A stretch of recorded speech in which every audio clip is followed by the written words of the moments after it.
Welcome back to the new series of Under the Palms, where we'll be talking about all things Death in Paradise Season 13. In episode 1 of the BBC show, which is also the 100th episode, we are joined by a familiar face as Neville and his team investigate who tried to kill Commissioner Selwyn. And here at Under the Palms, we're lucky enough to be joined by Sean Maguire, who returned to play Marlon Collins 13 years after portraying him in the pilot. Welcome to the show, Sean. So we're chatting about Series 13, Episode 1. You're making history because I think you're the first person to come back to Death in Paradise apart from Ralph Little himself. What did he play then? Did he told me this and it feels like 10 years ago. He played a different character who was like one of the suspects and then he came back as a completely different character. So actually, you're making history by being the first person to actually play the same role.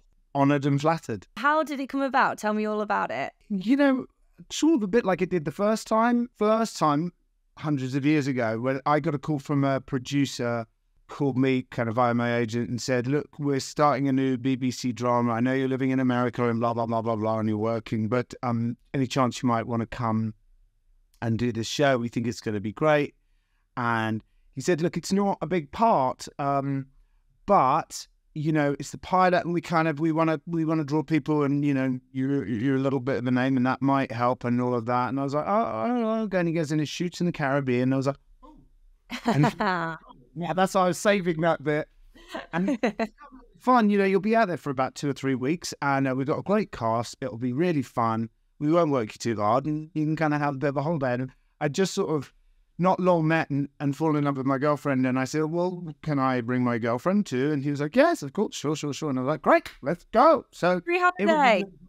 And then when this came around last year, my agent phoned me and said, oh, you know, Death in Paradise is about to hit its 100th episode. And I was like, wow, God, 100, that's something. And they asked, would you come back and reprise your role? And funnily enough, the girl that I'd fallen in love with is now my wife, and we now have 3 children. I was like, can I bring my wife and 3 children? And they were like, yes, of course. And I was like, great, let's go. So, I mean, apart from the show being a great show and a big hit and all of that, selfishly, I'm sort of like, can I go take a Caribbean holiday on the BBC's expense? So, that if I'm being really honest, that was the draw. But obviously, Death in Paradise has turned into a bit of an institution and a big hit. It's just lovely. It's a really, really nice thing to kind of bookend it by being in the first and the 100th. It's a bit of a rarity. So I'm really thrilled about it. You know, so lovely to be back with such a beautiful, fantastic crew. And to get back working with Don Warrington, who I absolutely love and adore, and Ralph Little, who's just such a top guy and a great leader on set, a great number one on the call sheet, which I don't know if everybody knows, but when you're number one on the call sheet, it's sort of a bit like being the team captain. And he was a really, really good leader, thoroughly nice guy. And we had a blast. Oh, I love that. Let's talk a bit about the episode, though, because speaking of Don Warrington, you had the audacity to murder him. Yeah, you tried to murder him. I assisted somebody to attempt to murder, but yes, it all went, You're definitely the villain. I mean, was this a stipulation for you coming back for the 100th episode that you wanted to be the one that was the the big baddie of the episode? I mean, to be honest, I would never be so presumptuous to tell a big show like that. Embarrassed. Well, I would like to come back, but I would like to. No, I would. I was just delighted that they wanted me to come back, and they did say when they put the offer out, they were like, look, you're not going to be just sitting in a jail cell for 3 scenes. It's a really significant part. You're very, very important in the episode. But I was like, you had me at Caribbean. So, but yeah, when I read it, I was like, oh, great. I actually get to do something kind of fun. And I really enjoyed reading it. We enjoyed sort of seeing, because it was a very clever device to kind of put me on screen when we supposedly see the gun being fired. And I was like, well, it can't be me then. And then, of course, they explain how that all happened. And it was a great bit of writing, really clever. I'm not sure how much you remember the first time you were there, but obviously that's like 13 years now. So how did it change? The first time we went out, like as I say, I really didn't have to shoot an awful lot, but I was out there for about 3 weeks. And also, so was Hugo Spear, who I'd worked with briefly before. He's one of the sweetest, nicest guys in the world. When we were filming, we were just sitting on the beach and having a cocktail and stuff like that. And you just like, you don't get these ones very often. There's a lot of standing in the rain, you know, in some cold back street somewhere. So it was, you know, to be in a gorgeous place, to be with a great crew, making a great show, with some really, really lovely actors. Yeah, and obviously you had Ben Miller first time round as well. I mean, Yes, yes. Well, they've been great. The guys that have always played the detectives, I think, have always been really well chosen, really great actors. But that's what was so lovely about Don being there, Don sort of being that continuity, that it felt familiar. And because my wife was used to be a detective with the Metropolitan Police, she still was. While we shot the pilot, she was still on the force. She'd just taken a holiday. And they were all like, well, shut up. Wait, what? You're a detective? Wait, wow. And Don was kind of fascinated with her. And I was like, Don Warrington's your fan, you know? So very full circle kind of thing.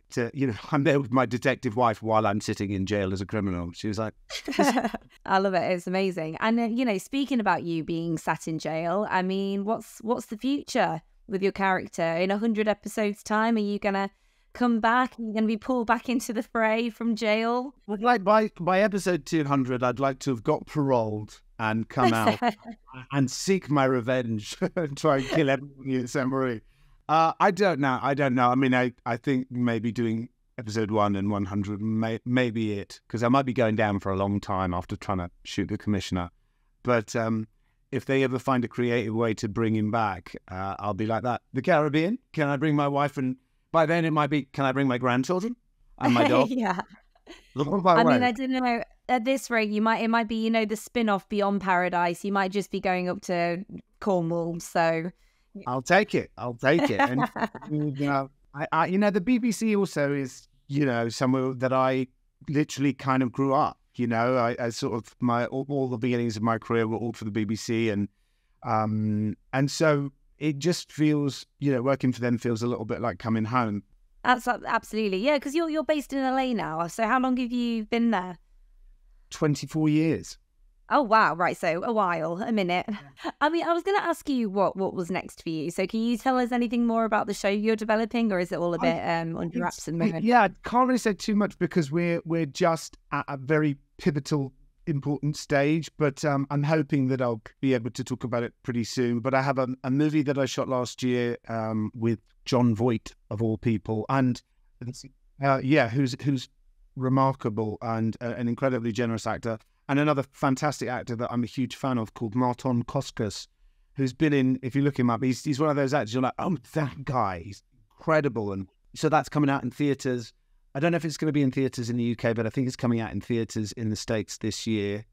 And so between that and the show that I'm developing, I'm just sort of putting all my energy into that, because with the show that I'm developing, I've written it and I'm producing and I'm starring and everything. So it's a bit more work than just the acting side of it. So, but it's great. It's something that I wrote it about 22 years ago, and it was something that a story that I really, really wanted to tell. It's a very personal story, and it just wasn't the right time for it. But a lot of things have happened, which I'll explain closer to when we get to make it, that have conspired to make it that now is actually a very, very appropriate time to tell the story. Thank you so much for joining Sean and myself for the new episode of Under the Palms. Please leave all your comments. We love hearing from you.